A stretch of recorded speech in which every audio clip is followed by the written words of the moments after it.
some mental anxiety that accompanies that. You know, more stock gets put on in did the session go well or not, whereas last year really didn't matter whether the session went well or not. It really just mattered that you got the work done.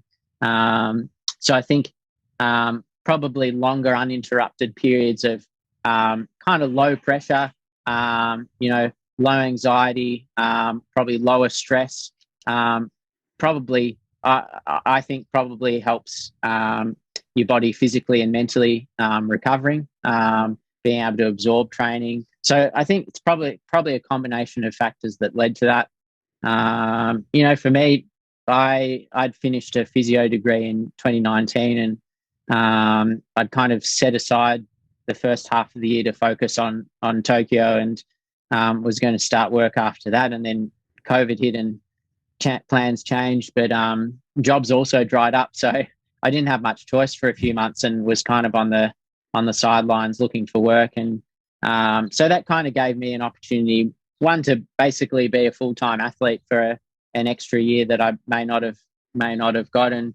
Also gave me a lot of time to, I guess, more critically think about, you know, what works and what doesn't.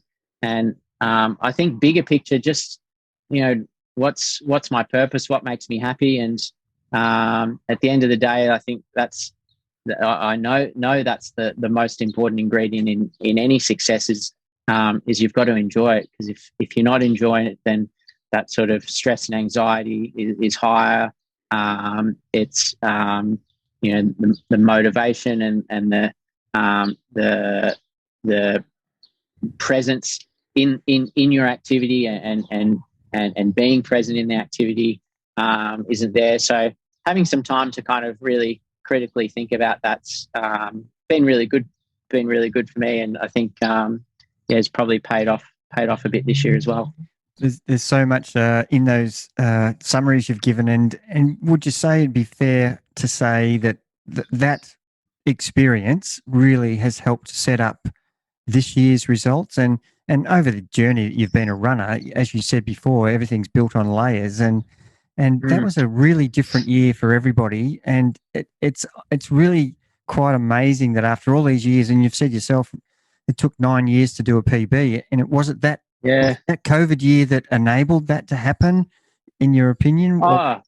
Yeah, look, it was certainly a huge part of it. I've never stopped sort of running over the last few years, but, you know, between 2017 and 19, I had a lot going on. I was studying full time, doing clinical placements full time, had a part-time job on the side as well. So I just had, you know, I was kind of stretched pretty thin, and so going into 2020, you know, things were going reasonably well. But, you know, if I look back on it, you know, I'd say maybe my chances at making Tokyo, if it had been in 2020, would probably have been a bit slimmer, having not had, you know, perhaps that really good foundation beforehand. So I think that's probably paid off pretty well for me this year, and I don't think I'm the only person that's worked for.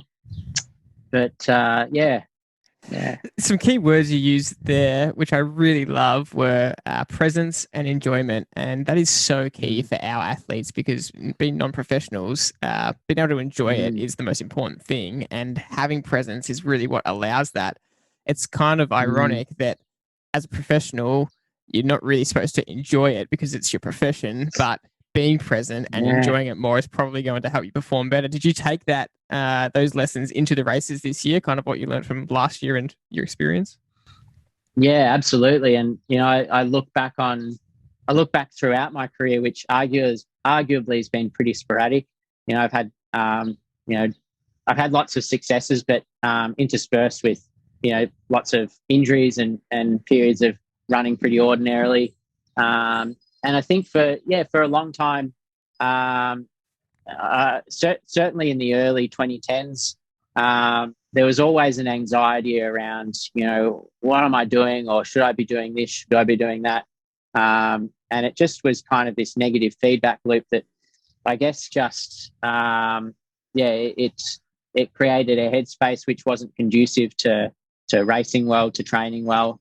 And I I do firmly believe that in terms of your overall health and well-being and your injury resilience, it's about so much more than just, you know, your running training volume. You know, your body doesn't recognize different currencies of workload. It just knows load is load, whether that's coming from running, whether that's coming from work, whether that's coming from some psychological pressures that are in your life, or anything really. And so I think, yeah, certainly for me in the last, or probably the last 2 or 3 years, you know, my biggest mission has been, how do I make this enjoyable and sustainable?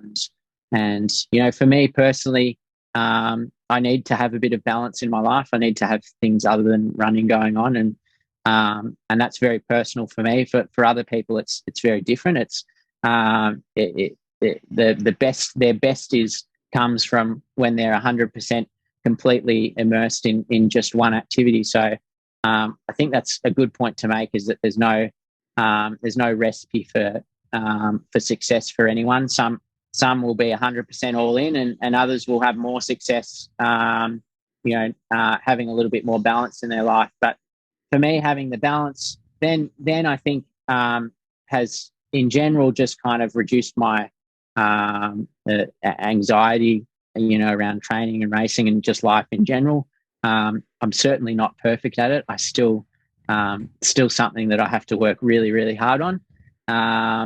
But yeah, I certainly this year, just through a few different conversations and probably through some particularly difficult challenges at the start of this year, I had no choice but to stop and slow down and just close my eyes and breathe and just put everything else aside that's going on inside my head, and just focus on my breath. And I think from that, I started to take that a little bit more to my running, you know, to work as well. Started 6 months into a relatively new career, you know, can be pretty stressful. But yeah, I think the point to be made here, and you know, whether it's running, whether it's triathlon, whether it's anything in your life, I think, and what is it to be present? I mean, it's really just being in the moment. It's quieting. It's recognizing that your mind will think about things in the past, and it's recognizing that it will think about things in the future. That will always happen. And then just taking a step back from that, letting those thoughts pass through, and then just coming back to where you are. You know, so when I'm on easy runs around places like this, it's easy. You immerse yourself in your surroundings. When I'm racing, sometimes I'm immersed in, you know, what my race goal is and the pace that I need to be running. Sometimes I'm just immersed in the person in front of me and the people around me, and making sure that I stay there or move around as I need to.